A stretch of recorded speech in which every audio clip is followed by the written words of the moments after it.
She was left for being too small until a giant Comanche built her a cabin. Dry Creek, New Mexico, early spring 1878. The sun had barely risen over the dust-worn buildings when Clara Wynn pushed open the door to Dry Creek General Store. Her boots were scuffed, her hat too big for her head, and the handles of a short hoe stuck out awkwardly from the bundle on her back. At just 4 minutos 7 no 4 minutos 6.5 she'd measured. Clara barely came up to the store counter, but her gaze didn't flinch. Inside, the murmur of voices stopped. A tall woman near the barrels whispered, "She's no bigger than a house cat.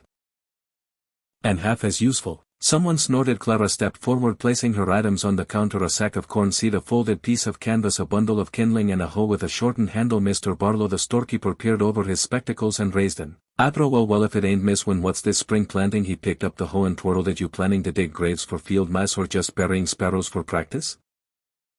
The room burst into low laughter. Clara looked him square in the eye. "I'm planting corn on my land," Mr. Barlow grunted, weighing the sack. "That rocky patch up north, not even the cactus wanted. Then I'll grow something they don't expect." He chuckled. With this he thumped the hoe on the counter. "This tool weighs half what you do." Clara opened her coin purse and counted out every last cent she had. "It'll do." She took the sack, the hoe, and her pride and walked out into the morning light. The laughter followed. Hair like dust. She didn't turn around. Inside, the air carried grit and wind. Clara crossed the wooden sidewalk, the bundle heavy across her back, when a shadow stepped into her path. Thomas Keene. His hat sat too low on his brow and his boots were polished like a sheriff's. He was the son of the Hargrove family, the same folks who once took her in as a charity girl during the westward wagon train, then abandoned her near the New Mexico border when sickness came and she became too small to be useful. "Well, look who crawled out of the dirt." Thomas drawled, arms folded across his vest. "Clara Wynn, little Clara, didn't we leave you behind somewhere?" She tried to step past, but he blocked her. "I heard you claimed land," he said, grinning. "Tell me, are you growing tumbleweeds, or just trying to get eaten by coyotes?"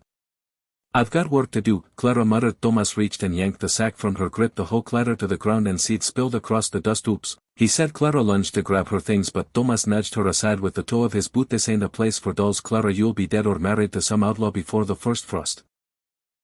He laughed until the air behind him shifted. A shadow rose from the ridge behind the store. Silent, broad gray wolf. He didn't say a word at first, just stepped forward, towering, lean, with hair in braids and a carved necklace resting against his bare chest. His eyes, dark and unmoving, fixed on Clara's spilled sack. Thomas turned, froze. Grey Wolf stooped, lifted the hoe with one hand and handed it to Clara. Then he crouched, carefully scooping corn back into the torn sack as if it were gold dust. Finally, he stood towering above both. His voice was low, "Gravel smooth. The earth does not care how small you are." Thomas took a step back. Grey Wolf turned to Clara and held out the sack. She took it, her fingers brushing his callous palm. "Thank you," she whispered. He didn't reply. He knelt once more, drew something from his belt pouch and placed it gently beside her feet, a single eagle feather bound in a strip of leather. Then without a word he turned and walked back toward the ridge, his steps silent over the gravel. Thomas stared after him, jaw-tied. Clara picked up the feather, her hands still trembling. She didn't look at Thomas again. She adjusted the sack, lifted the hoe over her shoulder and walked out of town, feet sore, heart pounding, but chest higher than when she came. Behind her the laughter was gone, and though she didn't know his name, Clara felt the weight of something new against her ribs. Not just a feather, but the first proof that she was seen and maybe, just maybe, believed in. The wind howled through the cottonwoods that clung to the edge of the AO. Clara, when 5 and una pulgada of stubbornness, was wrestling with a crooked fence post and losing her hands, callous but still small as a child's, grip the shovel as she tried to carve a hole into the rocky soil. She had returned from town the day before with a cart full of supplies: seeds, a rusted hoe, a spool of wire, and wood scraps from a dismantled chicken coop. Her shelter, if it could be called that, was a linto made from warped boards and tarp canvas pitched at the edge of her 20-acre claim. Each night the wind clawed through the cracks and she curled up under the tattered patchwork quilt her mother once stitched from dresses long gone. That quilt, soft with age, held the last warmth of her family lost to fever back in Missouri. "Your little Clara," her mother had said once, pressing that same quilt around her shoulders. "But the wind lifts what it does not crush, and you, my girl, were made to fly." Now the wind only mocked her. Clara drove the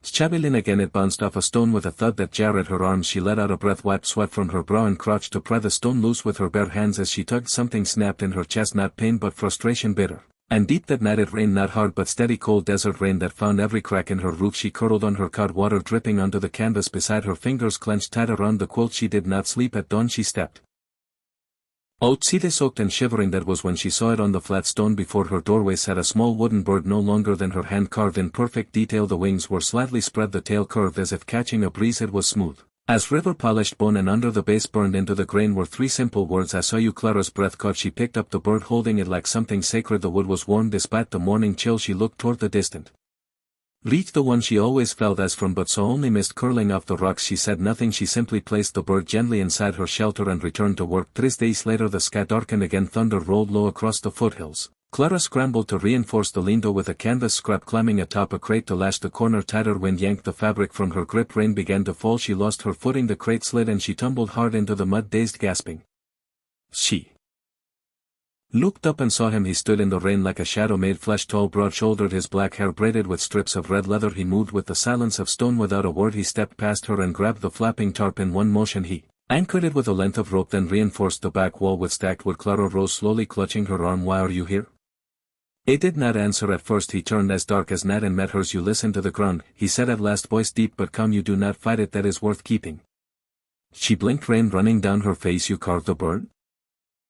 He nodded once. It is called tequila, sparrow, small but it sings before the storm ends. She said nothing, just looked at him. This stranger who spoke like the wind and worked like a man possessed. She stepped inside. Her lindo returned with her canteen and held it out. He hesitated, then gently he took it, drank one measured sip, returned it to her with a nod. I am called Grey Wolf, he said. Tacit as she offered her name in return. Clara another nod, then he turned to go, but before he vanished into the rain. It paused. Build your roots deep, Clara, sparrow, he said, so they do not wash away. And then he was gone, but the storm no longer seemed so cruel. It had brought her something, nothing, perhaps a beginning. The morning sun filtered through pale clouds as Clara struggled to drive another post into the earth. Her hands ached from the day before, her fingers raw despite the scraps of cloth she had wrapped around them. The fence was barely waist high, more symbolic than functional, but it marked something. Her clan hit effort. That was when she heard the sound behind her, not hooves, not boots. Softer. She turned and saw him again, Grey Wolf, carrying a bundle of trimmed pine logs on his shoulder like they weighed nothing. He stopped just shy of the line of stakes she had placed and tilted his head toward the unfinished section of fence. This, he said, is not strong. Clara set her jaw. It is what I can manage. He looked at her a moment, then nodded. Together better. He dropped the logs with a heavy thud and began setting the first one without waiting for permission. Clara hesitated, then grabbed her hammer. Side by side they worked in a rhythm not quite spoken. He drove stakes, she braced them, he cut rails. She measured the distance between them using her own arms as a guide. By the time the sun climbed higher she was panting and covered in sawdust. You work too fast, she said between breaths. He didn't stop. You keep up. Clara let out a short laugh. Barely. They paused under the cottonwood sparse shade. She sat on a low stump sipping from her canteen. Grey Wolf crouched nearby sharpening a hand axe with a river stone. I was taken once, he said suddenly. Clara blinked. Taken? He nodded. Mission school far south. They cut my hair, gave me a number instead of a name. Said my tongue was wrong, my gods were wrong, my ways were wrong. She frowned. How old? 10 years. He looked toward the ridge I left after to escape through a creek bed during winter. Walked 4 days to find my people again. Clara sat very still. That must have been terrifying. It was cold, he said simply. She studied his face, the calm in it, the quiet strength. I never went to school, not really. My father taught me to read before he died. After that I had books and work, but people always looked at me and said I was too small, useless, pretty little thing. They'd say no good for farming, no good for a man, just a waste of space. You are not, Grey Wolf said without hesitation. Clara looked away, her voice dropped. Sometimes I believed them. He stood and walked to his pack. After a moment he returned and knelt before her. In his large hands he held a pair of gloves, soft deer hide, worn smooth, stitched by hand. He placed them in her lap. Wood has splinters, he said, so does pride. Protect your hands, both kinds. She looked down at the gloves, then up at him. You made these? He nodded once. Thank you, she said, voice tight with emotion. No one's ever given me something like this. You earned it. You stay, you build. That is rare. They returned to work without further talk. The gloves fit perfectly. That afternoon after the fence was finished they stood looking over the land, her garden patch, the lean-to, the fledgling fence line. Grey Wolf folded his arms. This will not last. Winter. Clara's throat tightened. I know. He turned toward her. Let me build a cabin. She blinked. A what? It pointed toward the ridgeline. There is good pine strong. I can bring it down. Build real walls, a roof with weight, a fire that stays, a home to survive, not just hide. Clara felt her heart thud. You want to build me a house? He nodded. Yes, Grey Wolf. If people in town find out, I do not ask them, he said, voice low but firm. I ask you. Their eyes met. His were steady, unreadable but sincere. Clara swallowed hard. She looked at her lindo, at her quilt drying on the line, her hands still cradling the gloves. A home. She looked back at him. I'll think about it. He did not press, only said, I will come when the moon is new. If you say yes, I bring tools. Then he turned and walked back toward the ridge, his footsteps as soft as mist over stone. But something had changed in the air. Not just survival now, something more, a possibility. The wind smelled like pine that morning, clean and sharp, carrying the faint sound of a hatchet striking wood. Clara wiped her brow with the edge of her sleeve and stepped back as Grey Wolf sat.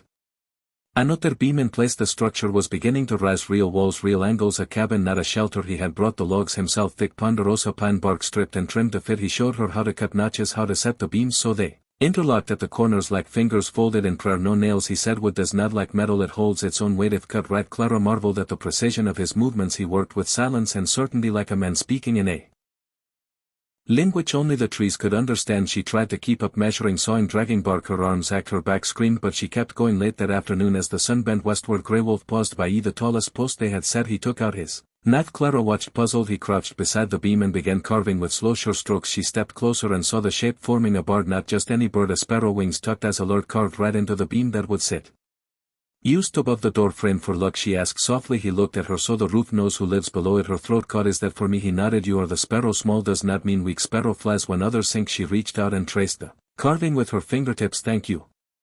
A step back, then gestured toward the ridge. Tomorrow we raised the roof, but the roof would not come without trouble.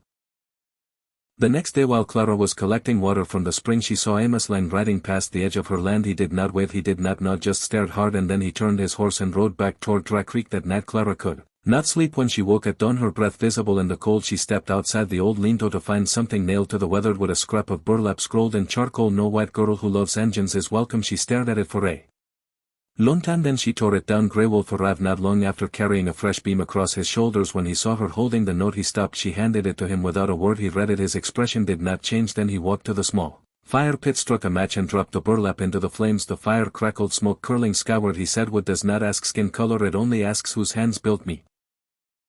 Clara looked at the half-framed cabin, the smooth pine, the bird carved into the beam. She looked at Grey Wolf. I want to finish it, she said. He nodded once. Then we do. And they returned to work, hammering silence into strength. It was near midday when the dust began to rise in the south, curling above the Moscow brush like smoke from a bad omen. Clara stepped down from the porch beam she had been sanding and shaded her eyes. 6 riders at the front, Sheriff Beck, his badge gleaming, mustache stiff like a broom handle. Behind him the Keen brothers, Amos Lang and 3 other men she recognized only by their skulls. Grey Wolf stood beside the wood pile, splitting logs with quiet rhythm. He paused as the horses drew close, his axe still in hand but lowered. Miss Wynne, Sheriff Beck called, stopping 10 paces from the half-built coin. We need to talk. Clara walked to the edge of the clearing, spine straight despite the pounding of her heart. What is it, Sheriff? He glanced at Grey Wolf, then back at her. There's been a report of stolen horses out of the Jenkins ranch, 4 of them missing since last week. Witnesses say they saw a tall Indian riding through the southern trail. Matches this one's description. He's been here, Clara said calmly, every day building my home.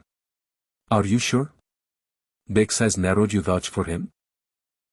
I do, Clara said. He's on my land. That cabin is being built on my claim. What he's done here, he's done with my permission. A murmur rippled through the men behind the sheriff. Someone spat in the dirt. Beck looked past her to Grey Wolf. Step down from that axe, son. We do not want trouble. Grey Wolf met his gaze, steady and unflinching, but he set the axe down slowly, deliberately. You got any proof he did not take those horses? Beck asked. You got any proof he did? Clara replied. Or is it enough he's Comanche and breeds? Beck's jaw clenched. He's on private land, Sheriff. Clara continued. If you want him off you'll need a warrant. Amos Lang sneered. She's bewitched, plain and simple. That savage has got her building shrines to devilry. That savage built me a home stronger than any man in this town offered. Clara snapped. For a moment silence settled like dust, then hoofbeats echoed again. Another rider approached, older, refined hair swept back beneath a wide-brimmed hat. Her carriage was unmistakable. Eben on horseback, Matilda Everand, the most respected woman in Dry Creek, widow of the town's founder. Her word could come a riot or start one. She pulled up beside Beck and dismounted gracefully. John, she said, nodding to the sheriff. Gentlemen, they all mumbled, greetings uncertain before we sling accusations. Mrs. Everand said crisply, perhaps I should clarify something. She pulled a folded paper from her satchel. This morning the Jenkins ranch recovered all 4 of their horses. They had broken loose during the last thunderstorm, found them grazing by Willow Gulch. No signs of theft. Beck reached for the paper, frowning as he read. Then what the hell is this about? Amos growled. Mrs. Everand turned her sharp eyes on him. This is about fear, Mr. Lang, and how quickly men forget themselves when faced with change. She turned to Clara, voice softening. You built this home with your own hands. Not alone, Clara said, glancing at Grey Wolf, but I helped. Matilda looked at the cabin, then back at the sheriff. Well then, she said, I see no crime here, just construction. Beck sighed. You sure about this? Matilda, as sure as I was when your mother gave me her wedding ring and said trust the girl who dares stand alone. The sheriff cleared his throat. All right then, we will be on our way. He turned, muttering orders. The men wheeled their horses around before they left. Beck gave Grey Wolf a lone look. You stay clean, son. Grey Wolf did not reply. He did not need to. Once the dust settled, Clara stood frozen, breath shallow, her knees trembled. Grey Wolf stepped forward. He said nothing, but he laid his large hand gently on her shoulder, not to claim, not to warn, just to steady her. The warmth sank deep through her bones. Clara closed her eyes and let it hold her. The morning after the confrontation with Sheriff Beck, Clara woke to an unfamiliar sound. Voices. Multiple voices, not arguing, not shouting, but speaking all at once in a current of purpose. She threw off her blanket and stepped out from beneath the makeshift canvas flap she had tied between 2 saplings, her boots sinking slightly into the damp, newly soul-finned earth, and froze. Half a dozen wagons were lined up along the rise above her, plucked, their wheels thick with red dust. Horses shifted and snorted in the morning chill. Men and women were climbing down, some with baskets in their arms, others carrying planks, crates or tools over their shoulders. Children scampered behind them, already curious, already helpful. Leading them was Matilda Everand, her grey hair tucked beneath a wide-brimmed hat, her boots worn but defiant against the slope of the land. Good Morning, Miss Wynne, she called out, her voice as firm as the ground beneath them. We have a house to finish, do we not? Clara stood speechless, her hands still smudged from yesterday's work clenched unconsciously at her sides. Behind her, Grey Wolf stepped from the half-built doorway, axe still across his back. His dark eyes scanned the unexpected visitors, his posture unreadable. Matilda approached the cabin's edge. These folks, she said, gesturing back with her gloved hand, are not here to gawk or gossip, they are here to help and to give. First came the Millers, placing a worn but lovingly kept rocking chair on the porch, and a small black cook stove beside the entryway. Tea